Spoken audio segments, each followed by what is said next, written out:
Hello. आज हम पढ़ने वाले हैं चैप्टर 6 सिमिलर ट्राइंगल्स।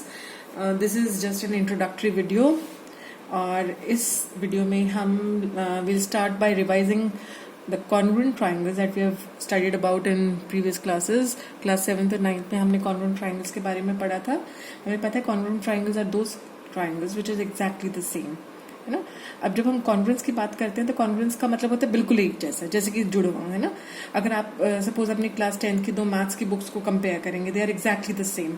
अगर आप उनकी कॉरस्पॉन्डिंग पार्ट्स को कंपेयर करेंगे, है ना, उसी तरह से जैसे अगर आप कोई दो जुड़वा हैं तो आप एक के हाथ को दूसरे के पैर के साथ तो कंपेयर करेंगे नहीं। इसी तरह से अगर आप क्लास 10th की मैथ्स की बुक की लेंथ को दूसरी बुक की ब्रेड्थ के साथ कंपेयर नहीं करेंगे। तो कॉन्ग्रुएंस का क्या मतलब होता है? कॉन्ग्रुएंस का मतलब होता है दो चीजें which are exactly the same if we compare their corresponding parts. अगर हम उनके कॉरस्पॉन्डिंग पार्ट्स को कंपेयर करें तो they should be exactly the same. इसी तरह अगर हम सिमिलैरिटी की बात करें तो सिमिलर का मतलब होगा एक रूप। जैसे अगर किसी आदमी को जादू से छोटा कर दिया जाए तो बस उसके साइज में फर्क आएगा, लेकिन वो दिखेगा बिल्कुल वैसे का वैसा, है ना। तो छोटा करने का मतलब ये नहीं होगा कि उसका हाथ पैर छोटे हो जाएंगे और बाकी की बॉडी वैसे की वैसी रहेगी, या बाकी की बॉडी छोटी हो जाएगी और हाथ पैर वैसे के वैसे रहेंगे। छोटी होगी तो उसकी पूरी बॉडी एक ही प्रोपोर्शन में छोटी होगी, या अगर उसको बड़ा कर दिया जाए, जाइंट बना दिया जाए, तो उसकी पूरी की पूरी बॉडी एक ही प्रोपोर्शन में बड़ी होगी। इसी तरह अगर सपोज कभी आप आगरा गए हों तो आपने वहां पर असली ताजमहल देखा होगा और वहीं पर आपको शॉप्स में ताजमहल के रेप्लिकास भी छोटे छोटे मिल जाएंगे, है ना। ये जो ताजमहल के रेप्लिकास होंगे ये दिखने में बिल्कुल ताजमहल जैसे होंगे। तो सिमिलैरिटी का मतलब है चीजें जो बिल्कुल जिनका रूप एक समान है, ठीक है। तो सिमिलैरिटी इज एक रूप और कॉन्ग्रुएंस है जो बिल्कुल एक जैसे हैं, एक समान है। एक समान कॉन्ग्रुएंस और सिमिलैरिटी मतलब एक रूप। ओके, तो आज हम देखेंगे आपने अपनी प्रीवियस क्लासेस में सीखा था कि कॉन्ग्रुएंस प्रूव करने के 5 रूल्स थे, SSS, SAS, ASA, AAS and RHS। इसी तरह से सिमिलैरिटी प्रूव करने के भी कुछ रूल्स हैं। तो हम पहले first begin with the congruence rules of congruence और उसके बाद हम सिमिलैरिटी के रूल्स पे जाएंगे, ठीक है। तो अब आपको पता है कि एक ट्राइंगल के 6 पार्ट्स होते हैं। A triangle has 6 parts. कौन कौन से 6 पार्ट्स होते हैं?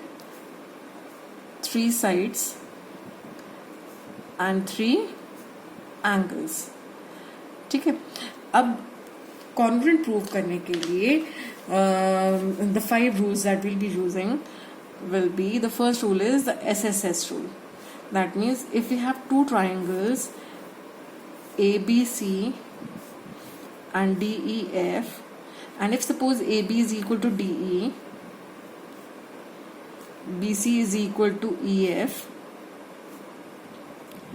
and AC is equal to DF, then triangle ABC is said to be congruent to triangle DEF by SSS congruence, है ना। अब आप जब भी कॉन्ग्रुएंस या सिमिलैरिटी लिखेंगे तो आपको एक चीज का ध्यान रखना है कि जो कॉरस्पॉन्डिंग पार्ट्स हैं वो हमेशा एक ही जगह पर आने चाहिए, एक ही प्लेस पे आने चाहिए। जैसे सपोज हम AB को DE से कंपेयर करें तो AB और DE एक ही जगह पे आने चाहिए। अगर सपोज आप ABC लिख रहे हैं तो उसका ऑर्डर भी DEF ही होना चाहिए। जैसे BC तो BC, EF, है ना, BC यहाँ पीछे आ रहा है तो EF भी यहाँ पीछे आ रहा है, AC, DF। I hope this is clear. अब कॉन्ग्रुएंस का जो दूसरा रूल है that is the SAS rule. SAS rule का क्या मतलब है कि अगर आपको दो ट्राइंगल्स दिए हैं, triangle ABC and triangle DEF, इन दोनों ट्राइंगल्स में suppose AB is equal to DE and AC is equal to DF, और इन दोनों साइड्स, ये जो दो साइड्स आप कंपेयर करें, दो साइड्स जो हमें इक्वल गिवन है, इनके बीच जो इंक्लूडेड एंगल है वो भी इक्वल है। Like if suppose angle A is equal to angle D then we say that triangle ABC is congruent to triangle DEF by SAS. ठीक है, SAS का मतलब हुआ side, angle, side, two sides and the included angle, two sides and the included angle. This was the second congruence rule. The third congruence rule is ASA. ASA का मतलब क्या है? If suppose you have got two triangles ABC and DEF, इसमें दो angles आप कोई भी ले सकते हैं, दो angles, like suppose angle B is equal to angle E and angle C is equal to angle F and the included side. इन दोनों एंगल्स के बीच में कौन सी साइड इंक्लूड हो रही है? B और C के बीच में BC, E और F के बीच में EF, है ना. तो आप कहेंगे if suppose angle B is equal to angle E and BC is equal to EF and angle C is equal to angle F, then triangle ABC will be congruent to triangle DEF by ASA. This is the third congruence rule. Now we'll move on to the fourth congruence rule. The fourth congruence rule is the AAS congruence rule. AAS का क्या मतलब हुआ? Angle and the side. अब AAS can easily be transformed to the ASA rule. क्यों? आपको पता है कि अगर ट्राइंगल के तीन एंगल्स होते हैं, अगर उनमें से दो एंगल्स इक्वल आ रहे हैं किन्हीं भी दो ट्राइंगल्स के, तो ऑटोमेटिकली थर्ड एंगल भी उनका इक्वल ही होगा. जैसे सपोज आपके पास एक ट्राइंगल है, let us change the names. Let us call this PQR and we'll call this MN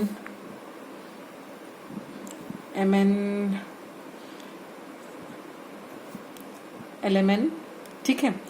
अब suppose angle Q is equal to angle N and angle R is equal to angle L. तो आपको पता है कि triangle PQR में angle P plus angle Q plus angle R is 180 degree. इसी तरह से angle M plus angle N plus angle L is equal to 180 degree. अब दोनों 180 के इक्वल हैं, that means they should be equal. तो हम कह सकते हैं कि angle P plus angle Q plus angle R is equal to angle M plus angle N plus angle L.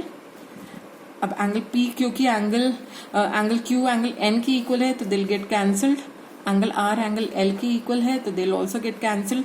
तो हमारे पास क्या बचा कि angle P is equal to angle M. ठीक है.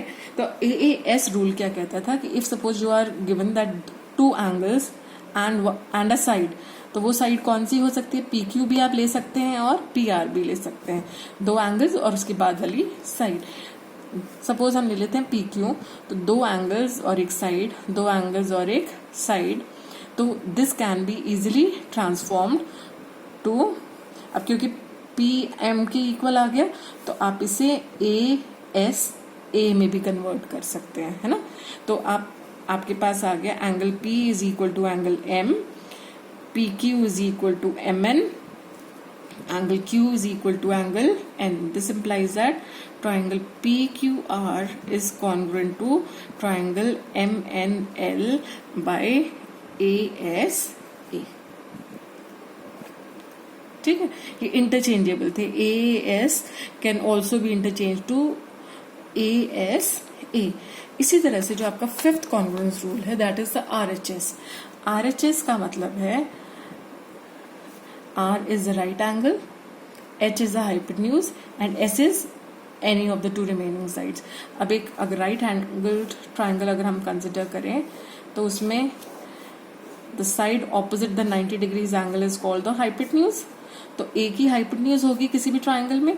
अगर ट्राइंगल ABC हम कंसिडर कर रहे हैं और उसमें एंगल B is 90 degrees और एंगल DEF में एंगल E is 90 degree, तो आप देख रहे हैं कि इसके opposite side that means AC is the hypotenuse and DF is also the hypotenuse. तो राइट एंगल हाइपोटेन्यूज साइड का मतलब हुआ कि right angle that means angle B should be equal to angle E hypotenuse मतलब AC should be equal to DF and any of the two sides. अब आपके पास दो side जो बची हैं वो उनमें से एक परपेंडिकुलर है और एक बेस है, तो आप उनमें से कोई भी एक साइड को कंसिडर कर सकते हैं। तो we'll take AB equal to DE। तो आप कह सकते हैं कि triangle ABC is congruent to triangle DEF by the RHS congruence rule. यहाँ पर B E के इक्वल है because both are of equal to 90 degrees, और AC is equal to DF and AB is equal to DE। ये हमने ये वाली दो साइड्स इक्वल ली हैं, कंसिडर की हैं। तो by RHS property the two triangles are said to be congruent. अब हम आते हैं सिमिलैरिटी पे। देखिए कॉन्ग्रुएंस में क्या था, the things were exactly the same. Similarity का मतलब है the things are in proportion. अब सिमिलैरिटी जब प्रूव करनी होती है तो the first similarity rule is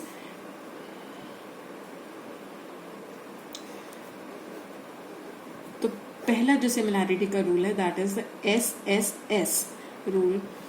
suppose you are given two triangles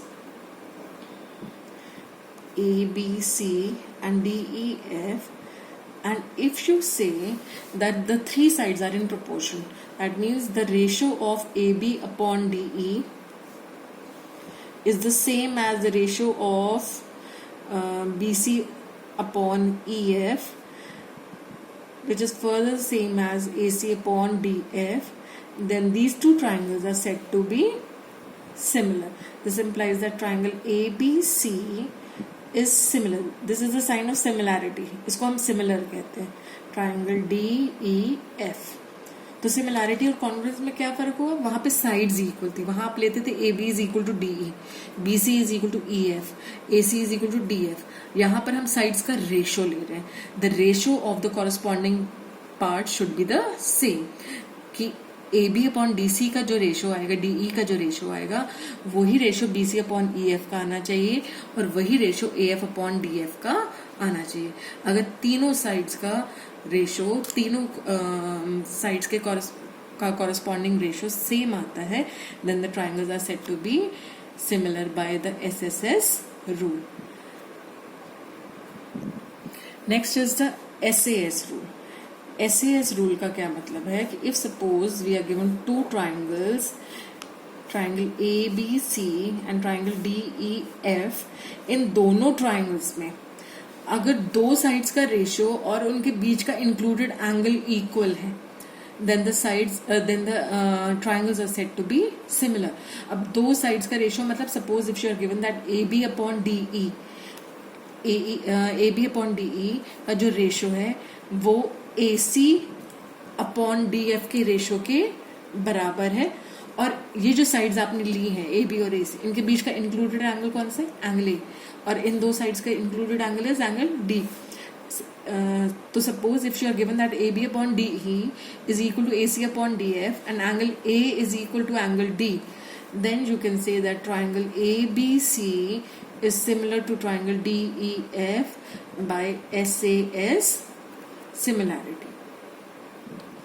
ठीक है, तो now third similarity is the AA similarity or AAA similarity. These are exactly the same because AA का मतलब अगर दो एंगल्स किसी भी ट्राइंगल की इक्वल हैं तो third is automatically going to be equal. तो AA भी कह सकते हैं हम उसको, या AA भी कह सकते हैं।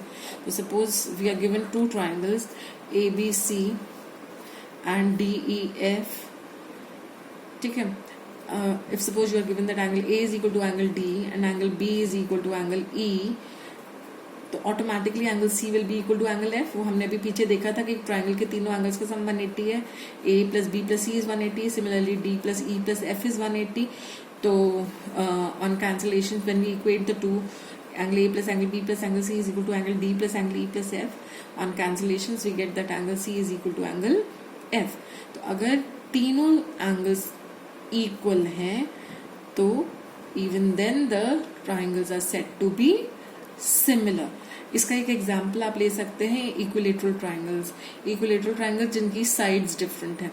तो अगर एक इक्विलेटरल ट्राइंगल है जिसकी साइड 3 सेंटीमीटर है और एक इक्विलेटरल ट्राइंगल है जिसकी साइड 5 सेंटीमीटर है, तो आपको पता है उसके तीनों एंगल्स तो इक्वल होंगे ही होंगे, 60 डिग्री ईच, है ना। दोनों ट्राइंगल्स के एंगल 60 डिग्री के होंगे, लेकिन उनकी साइड्स क्या है, साइड्स का प्रोपोर्शन सेम हो जाएगा। जैसे सपोज ये एक इक्विलेटरल ट्राइंगल है विद साइड्स 3 3 3 और एक और ट्राइंगल है जिसकी साइड्स का रेशियो है 5 5 5। इक्विलेटरल ट्राइंगल्स है तो each angle is of 60 degree.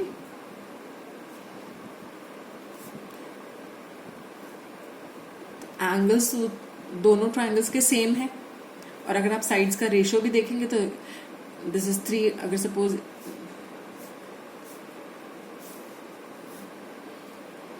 AB upon DE आप लेते हैं तो this is 3/5। Similarly BC upon EF अगर आप लेंगे तो that is also 3/5, and AC upon DF लेंगे तो दैट विल ऑल्सो बी 3/5। तो सिमिलैरिटी के हमारे पास 3 रूल्स हैं। SSS, that means the ratio of corresponding side should be the same. दूसरा है SAS कि इफ दो साइड्स का रेशियो और उनके बीच का included angle is the same, is equal, then the triangles are said to be similar. और तीसरा है द AA और द AAA सिमिलैरिटी रूल। तो I hope this is clear. Thank you.